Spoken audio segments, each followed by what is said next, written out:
Good morning, students. In the previous class, we studied about Dobrynin's triads and Newton's octaves. Now, we are going to move further and study about Mendeleev's periodic law or Mendeleev's periodic table over here. As we all noted down in the previous class that there were several drawbacks in Newton's law of octaves, and moreover it was not able to you can say all the elements which were discovered at that particular point of time were not included in the Newton's table, and due to this there was a need of new table and a new concept which was given forward by Mendeleev. Dmitri Mendeleev in his theory said that if we take, or you can say if we take the collection of all the elements and arrange them in increasing order of their atomic masses, then the properties of elements will behave as periodic functions of their atomic masses. That means that the properties of the element are going to be repeated, as you all know the definition of periodic. So the properties of elements are going to be repeated as the atomic mass of the elements increases. So what do we observe? Similarly, like Newton's law of octaves, the properties will be repeated after a certain interval of elements, or you can say after certain elements. However, while in Newton's case we observed that he just gave a law and there was no you can say experimental justification of his concept. However, while preparing his table, Mendeleev studied the reactions of various elements with oxygen and hydrogen, about how they combine with oxygen and hydrogen, and studying those ratios he gave this periodic table which is known as Mendeleev periodic table. So don't get confused.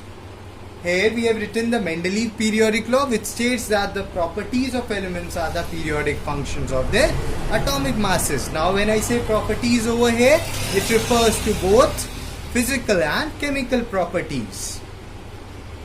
And now we are going to study about Mendeleev periodic table. Students, this is Mendeleev periodic table. It contains 8 vertical columns called groups and 6 horizontal rows called periods. As you can see on the top, it consists of 8 groups written in Roman numerals in the top row, that is first, second, third, fourth, fifth, sixth, seventh and eighth. Underneath that, the formula of the oxide of elements of first group, the formula of the oxide of element of second group, of the third group, and so on has been written, below which you can find the formula of hydride of the elements in the first group, the elements in the second group, and so on in the consecutive columns. As I have already told you that the basis for preparation of Mendeleev's periodic table was the reactions of elements with oxygen and hydrogen. So the same thing can be witnessed over here. As for first group, you see that the formula of oxide is R2O. This means that when the metal, or you can say when the element in the first group will react with oxygen, then 2 atoms of element are going to combine with 1 atom of oxygen in order to form a molecule, and this goes on for all the elements present in the first group. Similarly, for hydride, we have the formula RH. That means on reaction with hydrogen, one atom of the element of first group combines with one atom of hydrogen. The same thing proceeds. Likewise, you can see in the second group, the formula for oxide is RO. That means one atom of element combines with one atom of oxygen. And for hydrides, we have RH2, which means that one atom of the element combines with two atoms of hydrogen in order to yield a compound. If we move towards the end of the group, we can see the formula changing. That is, for different groups we are observing different formulas.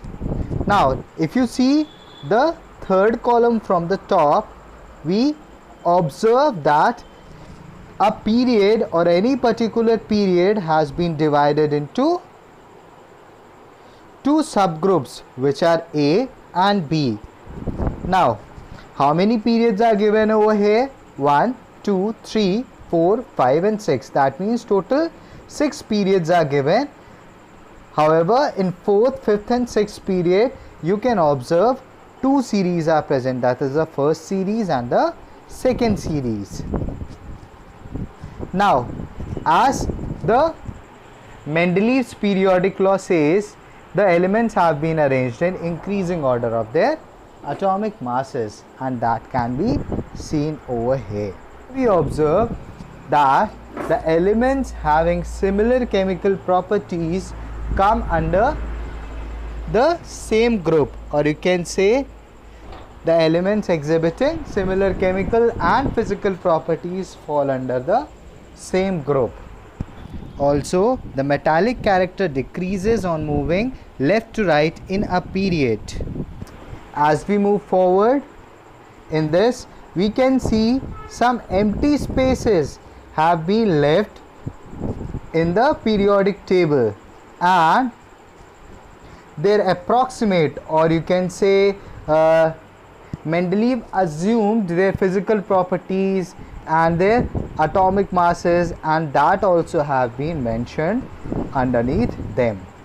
However, since they were not discovered till then, so their name has not been provided. But Mendeleev used a simple method in order to give them a temporary name, and that was that he added the word Eka, that is EKA, in front of the name of the preceding element, or you can say the element at the top of that particular element, in order to name them. For example, in this particular table, you can see the spaces are left under boron, aluminium and silicon, and hence these elements will be known as Eka boron, Eka aluminium and Eka silicon. Students, you just studied the Mendeleev periodic table. So let's analyze it. What are the merits and defects of this particular periodic table? Talking about the merits, the first merit of Mendeleev's periodic table is grouping of elements. As you observed in the table, that the elements have been properly grouped into 8 groups, in which the physical properties and chemical properties of all the elements are similar to each other, or you can say they show great similarities. Gaps for undiscovered elements. The best part of Mendeleev's periodic table is that he had, you can say he has left certain gaps for the elements which he predicted to be discovered in future. However, Newland was very strict, as he said that no new elements will be discovered in future. And you already saw these gaps in the Mendeleev periodic table. Third one, prediction of properties of undiscovered elements. Now, as I already told you while we were studying the table, that he predicted some of the properties of the element which were yet to be discovered, and also provided them a name according to, or you can say based on, their preceding elements, that is the elements that was lying above it in the group. So some examples, or you can say few of the elements which were predicted by Mendeleev are Eka aluminium, that is gallium, Eka silicon, that is germanium, or Eka boron, that is scandium. These were the elements which were discovered later, and these were the names which were given by Mendeleev even before their discovery. Corrected atomic masses of few elements. Now there was some, because you already know that at that time the technology was not so developed, so due to it there were some defects in the known masses of several elements, which were corrected due to the similarities present in Mendeleev's periodic table. Example: the atomic mass of gold, atomic mass of platinum. Now let's move to the defects of his theories. The first one is anomalous pairs. Now if you observe in the table, you will see that certain elements which do not show any similarities in their properties were placed in the similar groups. Like argon was placed with potassium, or you can say argon was placed before potassium. However, the atomic mass of argon is more than potassium. So the biggest problem that arises over here is that the table of Mendeleev itself is not following the Mendeleev periodic law, because what did he do over there is that he arranged a heavier element, or you can say he kept a heavier element before the lighter element, which does not follow his law itself. There were similar cases in case of cobalt and nickel, tellurium and iodine. Let's move on to the next defect, which is position of isotopes. Now see students, as Mendeleev said that properties of elements are the periodic functions of their atomic masses.